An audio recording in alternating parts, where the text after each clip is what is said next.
think there's no question that the Obama administration, that there were actions about surveillance and other activities that occurred in the 2016 election. The president used the word wiretap in quotes to mean broadly surveillance and other activities.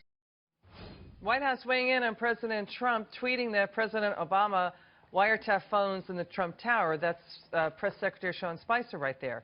The House Intelligence Committee now moving the deadline back to provide evidence. They're moving it to next week.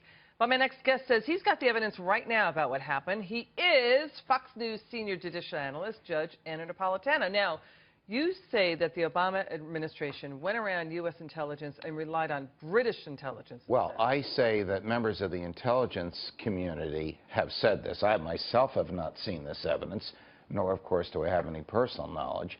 And I must also say that representatives of GCHQ, that's the British Foreign Intelligence apparatus, the rough equivalent of our CIA, has emphatically denied what members of the intelligence community have said. But there are certain facts here that the American public should know about. One is that the NSA captures the digital version of all telephone calls from landlines and cell phones and has been doing so since 2005. And second is that the NSA works for the military. And the third is that the president's commander-in-chief of the military. So President Obama could have said to the NSA, I want transcripts of the digital versions of conversations that Donald Trump has had that I know you have, just as President Trump could say that today to the NSA. And it's also an indisputable fact that the NSA has given GCHQ, the British CIA, 24/7 access to its database. So the British CIA has access to the same digital versions of phone calls that the NSA has.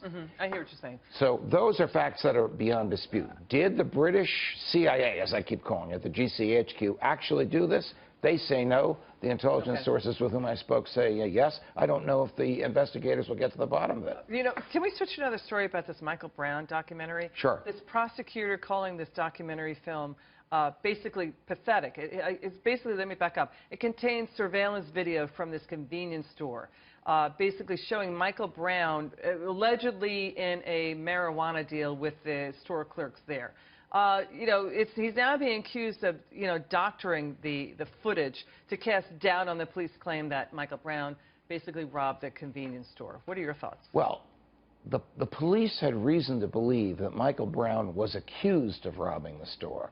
Whether he actually robbed the store is irrelevant to what was in the officer's mind at the time the confrontation with Brown began.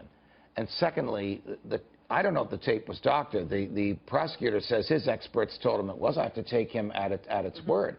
How can this documentarian claim he has proof of something if the tape that he offers has been edited and, according to the prosecutor's experts, poorly edited at that? But think about it. The tape does not affect what was in Officer Wilson's mind. And the grand jury, the state grand jury, as well as the federal prosecutor sent by Attorney General Holder, came to the same conclusion. His belief was rational. He had a report that the guy had just committed a crime, and that was the reason for the approach. The cop can't possibly decide if he's guilty or innocent. All he knows is there's a report, the description meets this fellow, I'm going to approach this fellow, and the rest is a tragedy. And the grand jury and the federal investigators, who probably came out there looking for something wrong, didn't find anything wrong.